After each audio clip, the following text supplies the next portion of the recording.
네, 오늘도 주님의 은혜 가운데 승리하는 복된 우리 수요일 되시기를 축복합니다. 잠시 기도하시고 오늘의 말씀 나누겠습니다. 하나님, 우리와 함께하여 주시고 주님의 은혜가 가득하며 주의 영광이 가득한 우리 모든 성도들 모든 삶이 되도록 인도하여 주옵소서. 우리를 붙드시고 인도하시기 원하오며 거룩하신 예수님의 이름으로 기도 올리옵나이다. 아멘. 오늘의 말씀은 사도행전 21장 8절 말씀입니다. 제목은 참된 영광을 위하여라고 하는 제목으로 말씀 나누겠습니다. 함께 읽겠습니다. 이튿날 떠나 가이사랴에 이르러 7 집사 중 하나인 전도자 빌립의 집에 들어가서 머무느니라. 아멘. 삼국지 보면 출사표라는 게 있습니다. 이 출사표는 어디서 나왔냐면 제갈량이 이제 유비의 아들인 유선이 총나라의 왕이 되고 나서 기울어진 이 국가의 모습을 보고 안타까웠어요. 그래서 이제 전쟁을 준비하고 이제 전쟁을 치르려고 하는데 이 유선에게 이 임금에게 바치는 어떤 각오, 그런 출정을 위해서 그 마음을 담아서 편지를 보냅니다. 그 편지가 바로 출사표가 된 것이죠.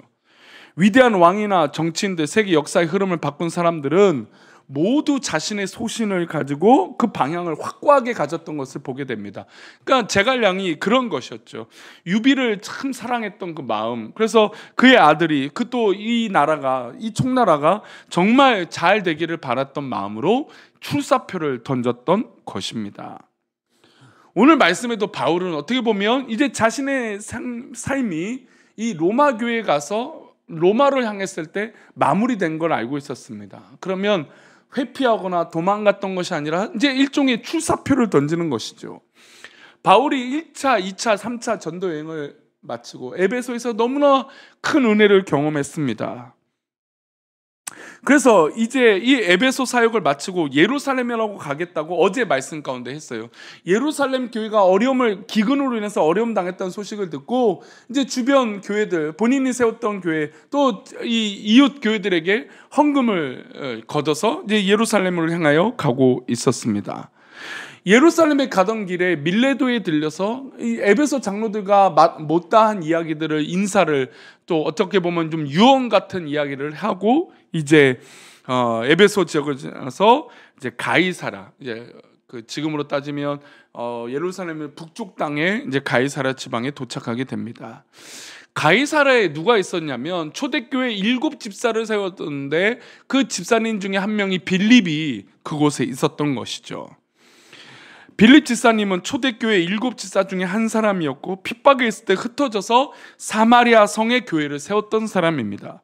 교회가 성장하고 자리를 잡았지만 성령께서는 빌립 집사가 그곳에 머물기를 원하지 않았습니다. 그가 일어나서 광야로 가라 하시는 말씀을 붙잡고 광야 길로 들어가서 에티오피아 여왕 이 간다게 네시에게 복음을 전하게 되죠. 그러고 나서 이 빌립 집사님이 여러 곳을 복음을 전파하다가 가이사랴에서 정착하게 됩니다. 우리 8절 말씀 볼까요? 다시. 이튿날 떠나 가이사랴에 이르러 7 집사 중 하나인 전도자 빌립의 집에 들어가서 머무니라. 그러니까 바울 사도가 이 빌립, 이 전도 사역을 감당했던 빌립의 그 집에 가게 됩니다. 그런데 이 집에 머물렀을 때 한 예언자가 등장합니다. 그 예언자가 도착해서 바울에게 이렇게 얘기를 해요. 보겠습니다. 여러 날 머물러 있더니, 그러니까 빌립 집사 집에 이 바울이 머물고 있었습니다. 그랬더니 아가보라 하는 한 선지자가 유대로부터 내려와 우리에게 와서 바울의 띠를 가져다가 자기 수족을 잡아매고 말하기를 성령이 말씀하시되 예루살렘에서 유대인들이 이같이 이 띠 인자를 결박하여 이방인의 손에 넘겨주리라 하거늘. 이방인의 손에 넘겨지게 되는 사람이 누구입니까? 바로 바울입니다. 바울이 그 띠를 가졌던 사람인 것이죠. 예언자가 와서, 아가보라고 하는 예언자가 와서 이 바울의 미래에 대해서 얘기했던 것입니다. 확실한 말씀이죠. 그런데 보통 이 말씀을 들으면 고난을 피하려고 했을 것입니다. 그러나 바울은 자신에게 주어진 그 사명, 어제 그 말씀도 나오지만 자기의 복음을 위하여서 그 달려가는 길을 내 목숨도 조금도 유익하지 않게 여기겠다라는 것입니다. 그리고 이렇게 말해요. 13절이에요. 바울이 대답하되 여러분이 어찌하여 울어 내 마음을 상하게 하느냐. 그러니까 많은 사람들이 이 예언을 듣고 바울 사도가 이제 정말 죽을 수도 있구나, 이제 마지막이구나 하는 마음에 여러 성도들이 울었습니다. 근데 바울 사도가 왜 이 일로 인해서 울어서 나를 상하게 하느냐, 나는 주 예수의 이름을 위하여 결박당할 뿐 아니라 예루살렘에서 죽을 또 각오한다라고 하는 말로 그들에게 말하고 있어요. 어떻게 보면 이것은 출사표인 것이죠. 예루살렘에 거쳐서 이제 이방인 손에 결박이 돼서 바울이 이 로마로 향하게 되겠다라고 하는 이 출사표예요. 그 출사표의 한마디는 주 예수의 이름을 위하여, 참된 영광을 위하여 내가 살겠다라고 하는 출사표였어요. 우리는 주님의 이름으로 복음을 받아들이고 예수님의, 하나님의 아들이 된 진짜 믿음의 사람들입니다. 그렇다면 우리가 이 땅에 살아갈 때 이런 출사표는 하나 있어야 되지 않겠습니까? 이런 목표와 꿈이 있어야 되지 않겠습니까? 우리 마음대로 신앙생활하다가 그저 필요할 때만 하나님을 찾는 그런 사람이 아니라 정말 우리가 결정적인 그 순간에 출사표를 던지듯이 하나님의 영광을 위하여 그렇게 삶을 살아가야 되지 않겠습니까? 자기 이름을 위하여 행동한 사람의 결말은 허무합니다. 창세기 11장에 바벨탑을 쌓습니다. 이 사람들은 자기의 이름이 하늘에 높아지기를 바라고 그렇게 탑을 쌓았어요. 그런데 그 탑의 결말은 얼마나 허무합니까? 사람들의 언어가 달라지고 모든 사람들이 흩어지게 된 것입니다. 함께 모였던 사람들이 다 뿔뿔이 흩어지는 계기가 된 것이죠.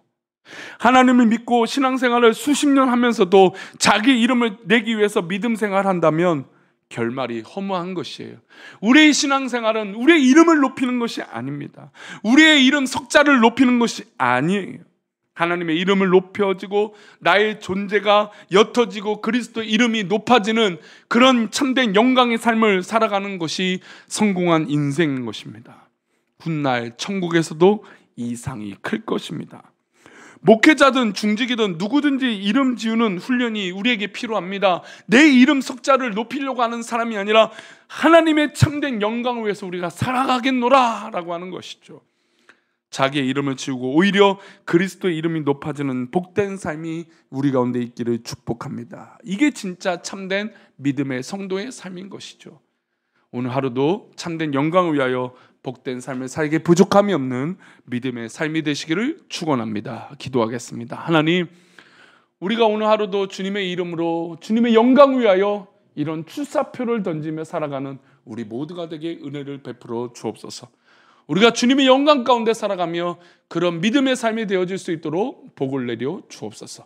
우리와 함께 하시고 우리를 인도하셔서 참된 영광의 길을 걸어가길 원하며 거룩하신 예수 그리스도 이름으로 기도 올리옵나이다.